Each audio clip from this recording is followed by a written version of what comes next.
Hola a todos, esta es la segunda parte de los principios inherentes a la naturaleza. El primer vídeo es el principio de Mateo, que es el vídeo anterior.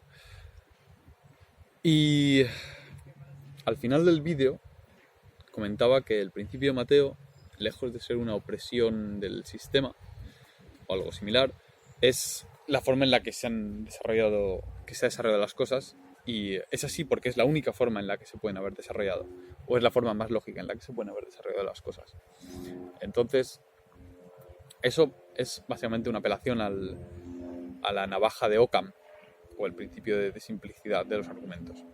La navaja de Occam, Occam creo que fue un monje, no recuerdo de qué siglo, pero su principio básicamente se resumía o se formula como diciendo: ningún argumento más del necesario debe ser utilizado para explicar un fenómeno. Grosso modo. Hablando en plata, el argumento más sencillo es el válido, o es el que tenemos que considerar a priori. Iba a decir a menos que falle, pero entonces no es un argumento válido. Y es un principio que parece muy inocente, pero es un principio que rige toda nuestra sociedad. Es un principio que rige el diseño de todas las teorías físicas que tenemos y rige nuestra comprensión del mundo en todos los niveles. Y eso, a su vez, rige cómo se construye la sociedad. Me explico. A la hora de hacer una teoría, tú básicamente necesitas inventar algo que te explique el mundo, ¿no? Y lo primero que se te ocurre es decir: no importa el nivel de complejidad del mundo, yo siempre puedo hacer una teoría con más complejidad que la explique. Es decir, puedo utilizar una teoría en la cual el mundo en el que vivimos tiene 27 dimensiones y te explico absolutamente todo. Pues la navaja de Occam, el principio de la navaja de Occam te dice que eso no es válido, que tienes que utilizar el argumento más simple posible, porque es el más cercano a la verdad. Esto es un argumento, es difícil de ver el porqué. Y es un motivo, o es un argumento lo suficientemente sólido y lo suficientemente profundo, y que creemos que es lo suficientemente verdadero como para ser un argumento válido para descartar una teoría frente a otra. Es decir, tu teoría tiene que explicar la realidad, si no, directamente la tiramos. Pero frente a diferentes teorías, aquella más simple tiene más posibilidades de ser cierta y hacer mejores predicciones. Si es necesario hacer una teoría más complicada porque la teoría más simple que te explica los fenómenos resulta que es muy complicada, pues que así sea. Es decir, la teoría de la relatividad general es tremendamente complicada, pero es la única que tenemos que explica todos los fenómenos de gravitación que podemos observar, así que de momento es la que hay. Si tuviéramos una teoría más simple que explicara lo mismo o más, tiraríamos la relatividad general. Literalmente la cogeríamos y la basura. El entender, y a lo mejor todos vosotros podéis estar diciendo, pero esto a mí ni me va ni me viene. Debería ir o venirte, porque, como digo, es una verdad profunda e inherente a la realidad. Y tiene que ver con otro vídeo que hace mucho tiempo que dije: supone ignorancia antes que maldad. En ese vídeo argumentaba que cuando alguien hace algo que te ofende, algo que te molesta, tienes que intentar pensar en qué es lo más probable que haya pasado. Y lo más probable, generalmente, es que esa persona no se ha dado cuenta de la ofensa o de la molestia que te estaba haciendo y, por tanto, ha actuado como ha actuado, en lugar de pensar que es una mala persona y echárselo en cara y ser un resentido y demás. Y dividlo, porque ahí lo desarrollo todo con más detalle. Pero la idea de que tienes que pensar en los argumentos más simples posibles es como el principio de Mateo, es transversal a la naturaleza. Parece inherente en la forma en la que está diseñado el ser humano, por ejemplo, o cualquier animal. Es decir, no tenemos más músculos que los necesarios. No tenemos músculos o huesos o inserciones o órganos o proteínas que sinteticemos u hormonas. No tenemos ninguna que sobre. Ninguna. Todas tienen algo. Y cada vez que hemos intentado decir, esto sobra, nos hemos dado cuenta que no sobra. No sobra, ¿eh? Somos lo más simples que podemos ser para funcionar como queremos o como estamos hechos para funcionar. El apéndice, por ejemplo, parece ser que esto es un resto vestigial de tal, podemos quitarlo, no parece que pinte nada. Lo quitas y te das cuenta entonces que resulta que el apéndice parece ser que sirve como reserva de microbiota o algo así, no recuerdo muy bien, y es necesario, que es proclive a infecciones, desde luego, pero es necesario. Y a mucha gente he oído decirle, la rodilla está mal diseñada. ¿Cómo te atreves a decir que la rodilla está mal diseñada? Ha habido miles de millones de años de selección natural para tener la rodilla que tú tienes. A lo mejor tú no estás utilizando la rodilla como está pensada para ser utilizada. En ese sentido, está mal diseñada porque el diseño viene de la mano de la necesidad de ejecutar una función. Si tú cambias la función, deberías cambiar el diseño. El problema es que no puedes cambiar el diseño de tu rodilla. Tu rodilla está hecha para funcionar de cierta manera, para hacer ciertas cosas, y si no las hace, no funciona bien y tienes problemas. Entonces, pero no tienes un ligamento extra, no tienes nada que digas, esto no sirve. Hasta el dedo meñique del pie es fundamental. Si pierdes el dedo meñique del pie, pierdes el equilibrio.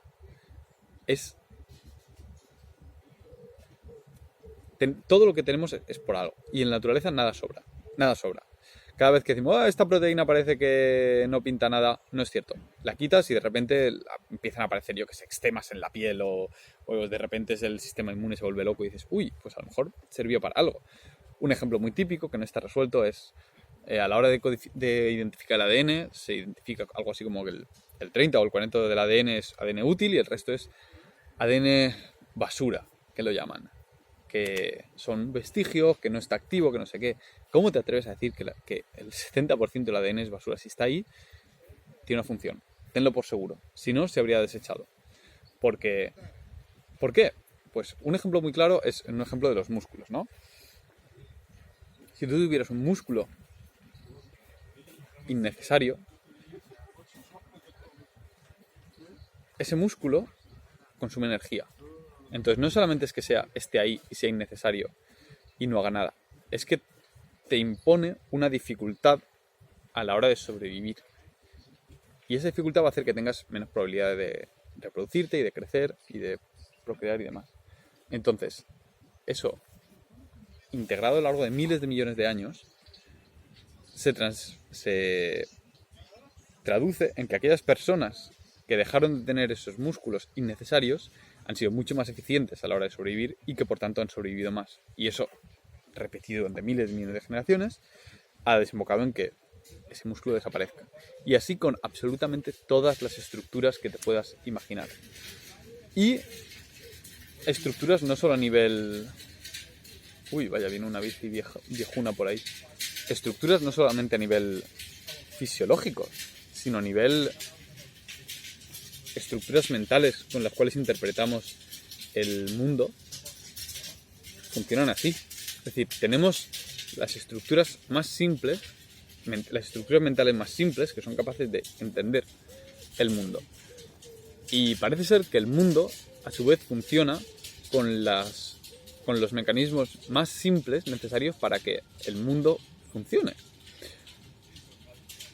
Esto es más difícil de explicar con un ejemplo porque son ideas en las cuales intervienen sistemas complejos y con muchísimas interacciones, pero una idea, por ejemplo, a lo mejor podría ser un ecosistema en el cual viven muchos seres ahí, y lo que hemos descubierto estudiando lo que es ecosistemas con la física de los sistemas complejos, sí, la física también modela el crecimiento de las poblaciones, es que si tú eliminas una pieza de un ecosistema, eliminas una planta, reduces la cantidad de agua, extingues una especie o introduces una especie, de repente todo el sistema cambia. Todo el sistema cambia porque... Y no hay prácticamente ninguna pieza que tú puedas quitar que no haga que todo el sistema cambie.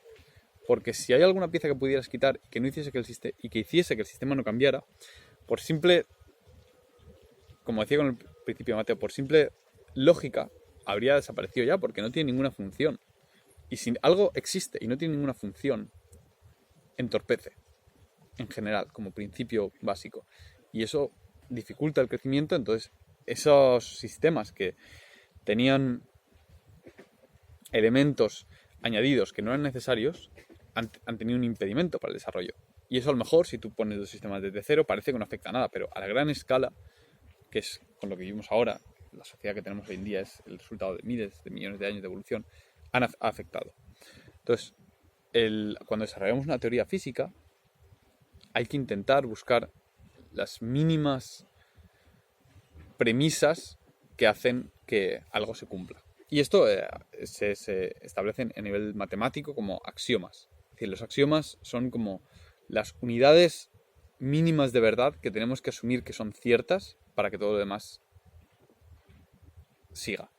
Un teorema, en ese sentido, no es más que decir, si partimos de estos axiomas, pasa esto, y pasa esto, y pasa esto, y pasa esto. Entonces tienen los teoremas. Y si partes de los teoremas y tienes otras cosas, tienes corolarios, y tienes lemas. Y tienes todas las estructuras o proposiciones que emergen de unas verdades básicas. Y esas verdades tienen que ser lo más simples que pueden ser, como por ejemplo... Y es por lo que, por ejemplo, no me gusta la teoría de cuerdas, porque parece ser que me parece innecesariamente complicada. Porque tiene 11 dimensiones y ciertas dimensiones están compactificadas de forma que no las podemos ver y tal. Si es la única teoría que nos permite explicar todo y hacer predicciones sobre el resto del mundo, seré el primero que diga chapó. Chapó, es lo que hay. Me toca aceptarlo. Pero como parece ser que no lo es, que hay muchas más teorías, algunas más simples, que intentan explicar lo mismo, me decanto por eso. Lo mismo me sucede con el problema de la materia oscura. La materia oscura es para aquellos que no lo conozcáis, básicamente, vemos que calculamos la masa del universo, más o menos, o la masa de las galaxias, mediante la luz que nos emiten, y luego medimos la masa que tienen las galaxias o las estrellas conforme a la velocidad a la que rotan los diferentes anillos de los que está formado una galaxia. Y vemos que las masas que tienen no coinciden. Entonces decimos, falta masa por algún lado en nuestros cálculos teóricos. Entonces, lo que se ha dicho es, bueno, existe una partícula, que vamos a llamar materia oscura porque no la podemos ver, que solo interactúa gravitacionalmente y gravitacional y solamente tiene interacción gravitacional y débil, que está ahí y no podemos ver ni detectar de momento, y estamos haciendo muchos experimentos durante muchos años muy, muy, muy detallados y no la encontramos. Y como es muy difícil probar que algo no existe, es muy fácil probar que algo existe, solo lo tienes que encontrar, pero probar que algo no existe es muy difícil porque ausencia de pruebas no es una prueba de ausencia. Es decir, el hecho de que no midas materia oscura no implica que la materia oscura no exista. Y eso es un problema muy difícil. Pero otra opción, otras corrientes que hay por ahí, lo que te dicen es que no es que la materia que estamos viendo, no es que haya una materia invisible, vamos a decirlo así, que permea toda la galaxia y demás, sino más bien que nuestros cálculos teóricos tienen algún fallo. Y eso es lo que nos está llevando a que calculemos menos masa de la que hay. Y por el principio de la navaja de Occam, me parece mucho más lógico pensar que nuestro modelo teórico es deficiente, que ha habido algo que se nos ha pasado, que no hemos tenido en cuenta cierta interacción, que ciertas integrales no están hechas como deberían haberse hecho, que nuestra teoría no es la que debería ser.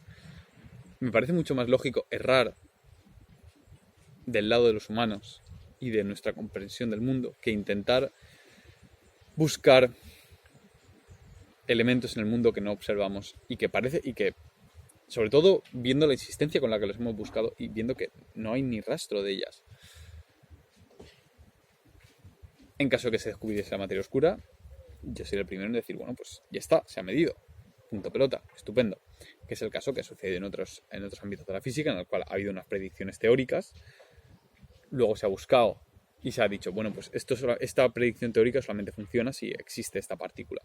Y luego se ha buscado, se ha calculado las características que debería tener esa partícula para cumplir lo que se supone que la teoría predice, y se dice, bueno, pues tienes una partícula que interactúa de esta forma, que tiene esta masa, y tiene esta carga de color, tiene tal.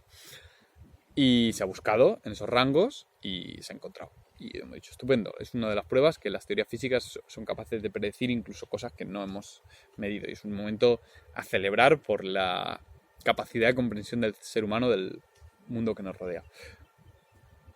Pero en el caso de la materia oscura parece ser que esto no es así. Estamos intentando afinar la búsqueda y seguimos sin encontrarla. Y es, lo he dicho, muy difícil por el tema de que la prueba de la ausencia de pruebas no es prueba de ausencia.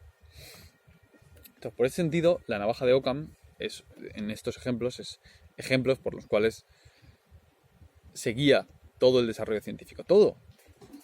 Y cuando lo piensas es un principio tan sencillo y tan elegante que no puedes refutarlo. No puedes refutar que aquello que tira hacia adelante son los mecanismos más simples.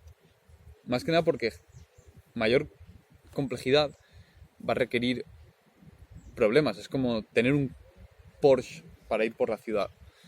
O tener 300 caballos para ir por la ciudad. ¿Puede estar bien? Sí. ¿Puede funcionar? Sí. Pero va a tener una pega. Va a tener una pega y es que la gente va a consumir mucha gasolina. Y va a incrementar la producción del aire. Y tiene la pega de que resulta que es más caro también de generar.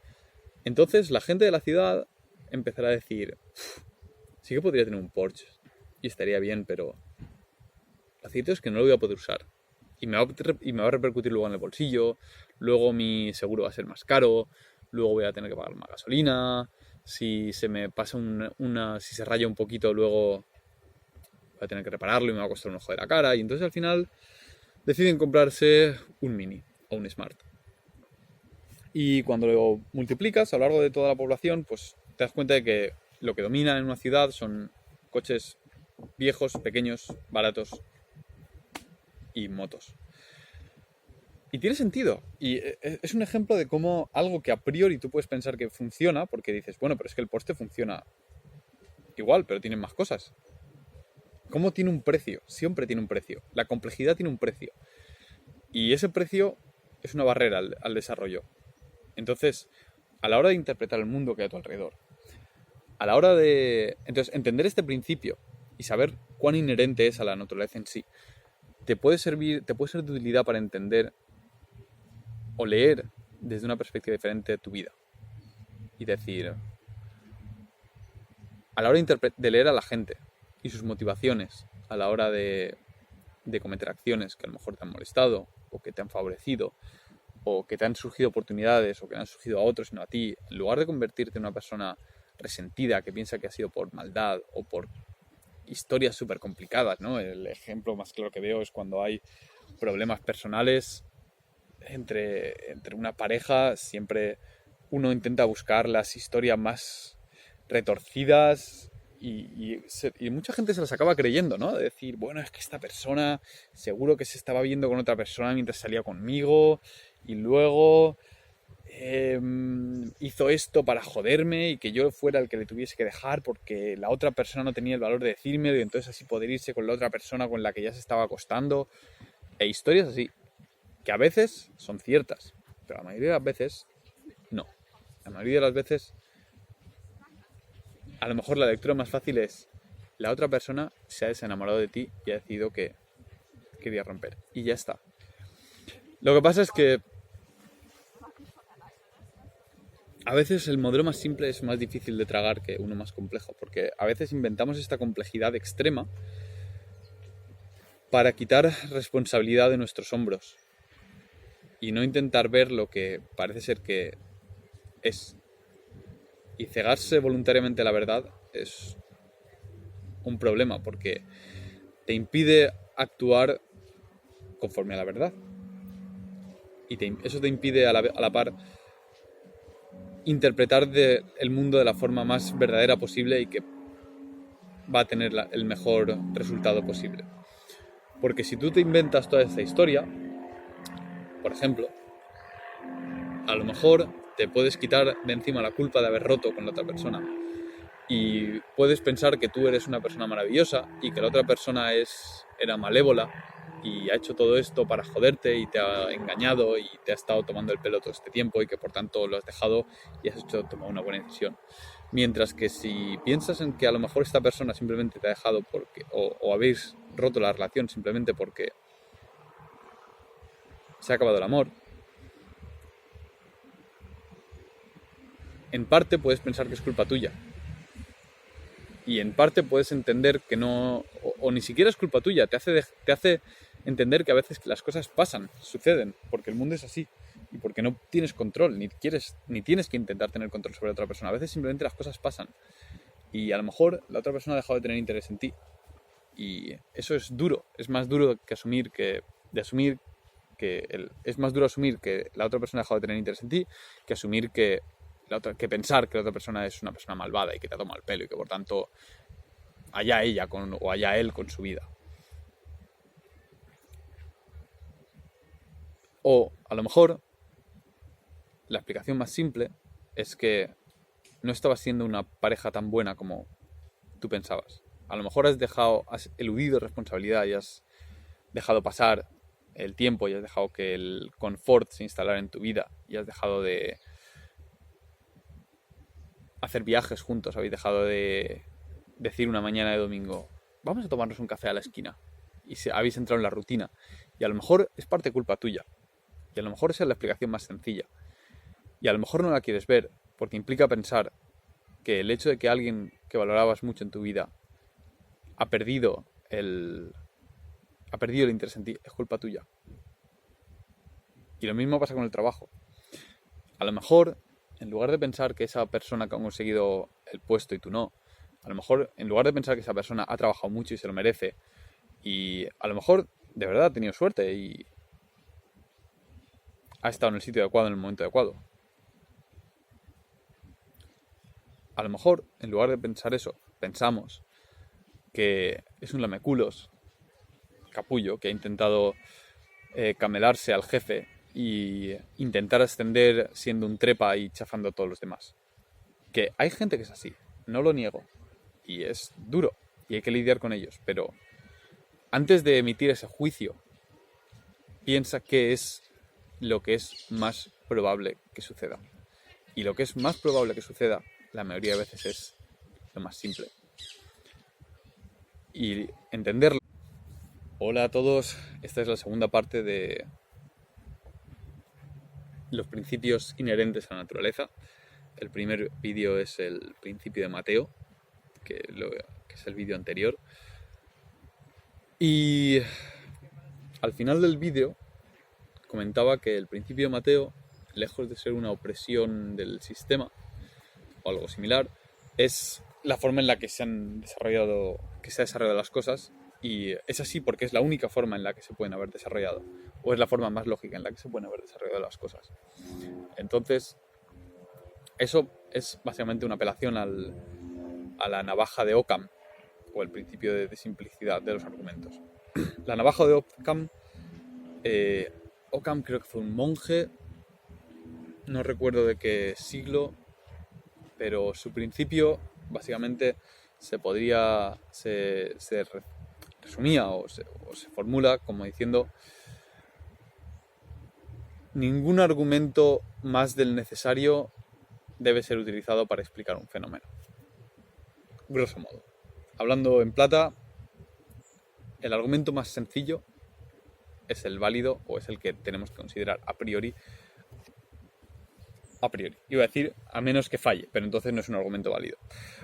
Y es un principio que parece muy inocente, pero es un principio que rige toda nuestra sociedad. Es un principio que rige el diseño de todas las teorías físicas que tenemos y rige nuestra comprensión del mundo en todos los niveles. Y eso, a su par, a su vez rige cómo se construye la sociedad. Me explico. A la hora de hacer una teoría, tú básicamente necesitas inventar algo que te explique el mundo, ¿no? Y lo primero que se te ocurre es decir, no importa el nivel de complejidad del mundo, yo siempre puedo hacer una teoría con más complejidad que la explique. Es decir, puedo utilizar una teoría en la cual el mundo en el que vivimos tiene 27 dimensiones y te explico absolutamente todo. Pues la navaja de Occam, el principio de la navaja de Occam te dice que eso no es válido, que tienes que utilizar el argumento más simple posible, porque es el más cercano a la verdad. Esto es un argumento, es difícil de ver el porqué. Y es un motivo, o es un argumento lo suficientemente sólido y lo suficientemente profundo y que creemos que es lo suficientemente verdadero como para ser un argumento válido para descartar una teoría frente a otra. Es decir, tu teoría tiene que explicar la realidad, si no, directamente la tiramos. Pero frente a diferentes teorías, aquella más simple tiene más posibilidades de ser cierta y hacer mejores predicciones. Si es necesario hacer una teoría más complicada porque la teoría más simple que te explica los fenómenos resulta que es muy complicada, pues que así sea. Es decir, la teoría de la relatividad general es tremendamente complicada, pero es la única que tenemos que explica todos los fenómenos de gravitación que podemos observar, así que de momento es la que hay. Si tuviéramos una teoría más simple, que explicara lo mismo o más, tiraríamos la relatividad general. Literalmente la cogeríamos y la basura.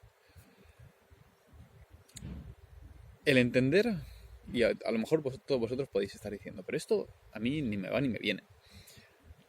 Debería ir o venirte, porque, como digo, es una verdad profunda e inherente a la realidad. Y tiene que ver con otro vídeo que hace mucho tiempo que dije, supone ignorancia antes que maldad. En ese vídeo argumentaba que cuando alguien hace algo que te ofende, algo que te molesta, tienes que intentar pensar en qué es lo más probable que haya pasado. Y lo más probable, generalmente, es que esa persona no se ha dado cuenta de la ofensa o de la molestia que te estaba haciendo y, por tanto, ha actuado como ha actuado. En lugar de pensar que es una mala persona y echárselo en cara y ser un resentido y demás.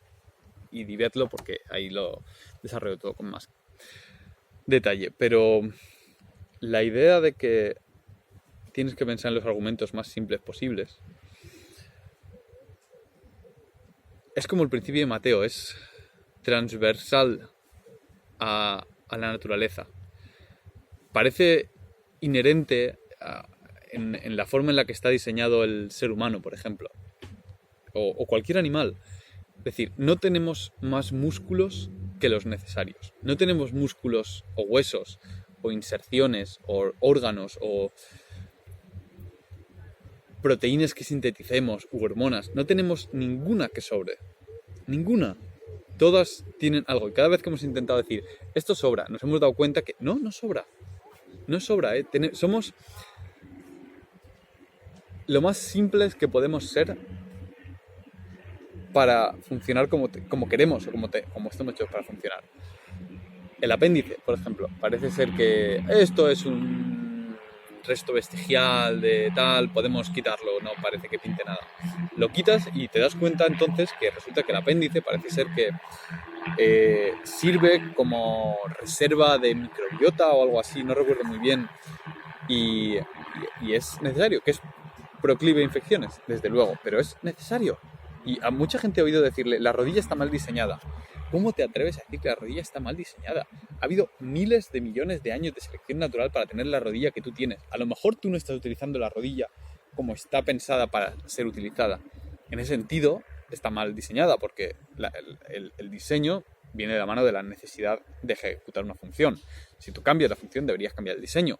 El problema es que no puedes cambiar el diseño de tu rodilla. Tu rodilla está hecha para funcionar de cierta manera, para hacer ciertas cosas, y si no las hace, no funciona bien y tienes problemas. Entonces, pero no tienes un ligamento extra, no tienes nada que digas, esto no sirve. Hasta el dedo meñique del pie es fundamental. Si pierdes el dedo meñique del pie, pierdes el equilibrio.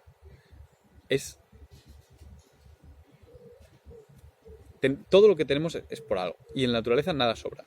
Nada sobra. Cada vez que decimos, esta proteína parece que no pinta nada, no es cierto. La quitas y de repente empiezan a aparecer, yo que sé, eczemas en la piel o de repente el sistema inmune se vuelve loco y dices, uy, pues a lo mejor sirvió para algo. Un ejemplo muy típico que no está resuelto es a la hora de identificar el ADN, se identifica algo así como que el 30 o el 40 del ADN es ADN útil y el resto es ADN basura, que lo llaman. Que son vestigios, que no está activo, que no sé qué.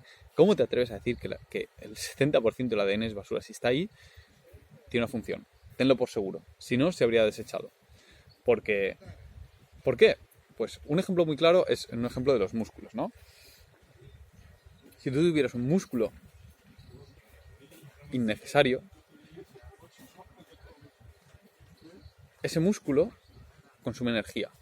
Entonces no solamente es que esté ahí y sea innecesario y no haga nada, es que te impone una dificultad a la hora de sobrevivir. Y esa dificultad va a hacer que tengas menos probabilidad de reproducirte y de crecer y de procrear y demás. Entonces, eso, integrado a lo largo de miles de millones de años, se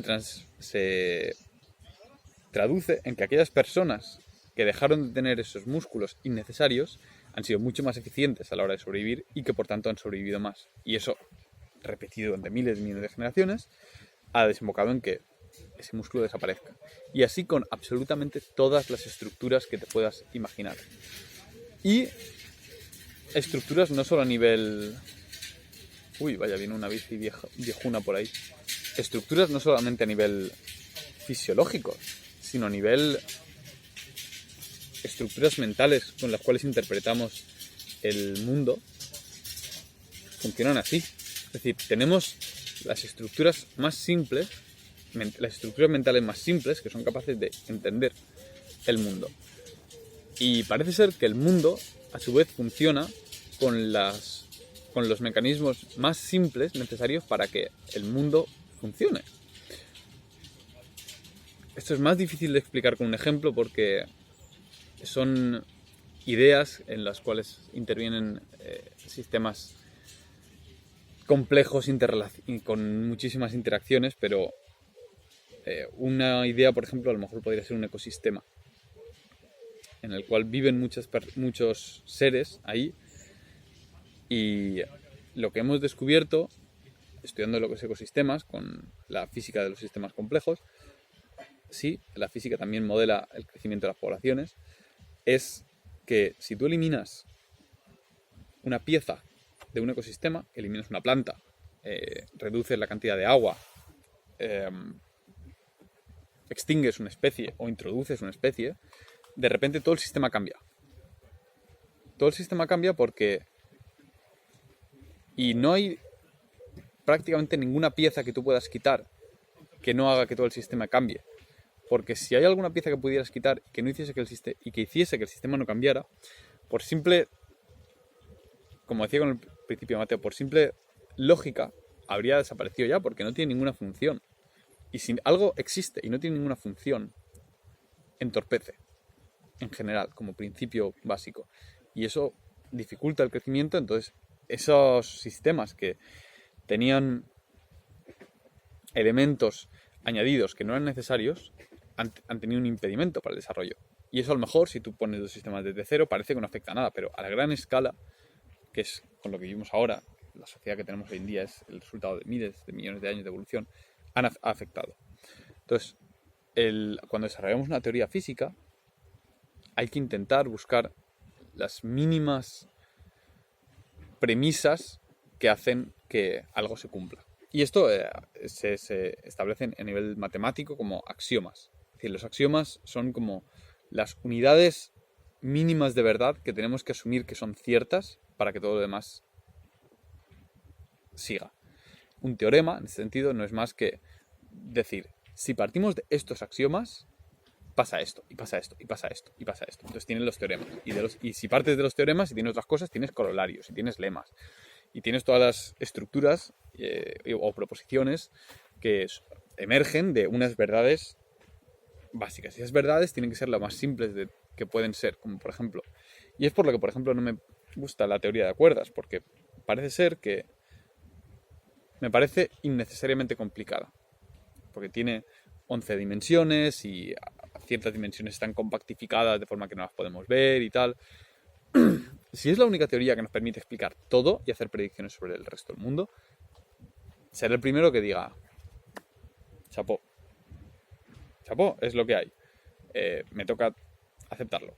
Pero como parece ser que no lo es, que hay muchas más teorías, algunas más simples, que intentan explicar lo mismo, me decanto por eso. Lo mismo me sucede con el problema de la materia oscura. La materia oscura es un... Para aquellos que no lo conozcáis, básicamente, vemos que calculamos la masa del universo, más o menos, o la masa de las galaxias, mediante la luz que nos emiten, y luego medimos la masa que tienen las galaxias o las estrellas conforme a la velocidad a la que rotan los diferentes anillos de los que está formado una galaxia. Y vemos que las masas que tienen no coinciden. Entonces decimos, falta masa, por algún lado, en nuestros cálculos teóricos. Entonces, lo que se ha dicho es, bueno, existe una partícula, que vamos a llamar materia oscura porque no la podemos ver, que solo interactúa gravitacionalmente y gravitacional y solamente tiene interacción gravitacional y débil, que está ahí y no podemos ver ni detectar de momento, y estamos haciendo muchos experimentos durante muchos años muy, muy, muy detallados y no la encontramos. Y como es muy difícil probar que algo no existe, es muy fácil probar que algo existe, solo lo tienes que encontrar, pero probar que algo no existe es muy difícil porque ausencia de pruebas no es una prueba de ausencia. Es decir, el hecho de que no midas materia oscura no implica que la materia oscura no exista. Y eso es un problema muy difícil. Pero otra opción, otras corrientes que hay por ahí, lo que te dicen es que no es que la materia que estamos viendo, no es que haya una materia invisible, vamos a decirlo así, que permea toda la galaxia y demás, sino más bien que nuestros cálculos teóricos tienen algún fallo. Y eso es lo que nos está llevando a que calculemos más masa, menos masa de la que hay. Y por el principio de la navaja de Occam, me parece mucho más lógico pensar que nuestro modelo teórico es deficiente, que ha habido algo que se nos ha pasado, que no hemos tenido en cuenta cierta interacción, que ciertas integrales no están hechas como deberían haberse hecho, que nuestra teoría no es la que debería ser. Me parece mucho más lógico errar del lado de los humanos y de nuestra comprensión del mundo que intentar buscar elementos en el mundo que no observamos y que sobre todo viendo la insistencia con la que los hemos buscado y viendo que no hay ni rastro de ellas. En caso de que se descubriese la materia oscura, yo sería el primero en decir, bueno, pues ya está, se ha medido, punto pelota, estupendo.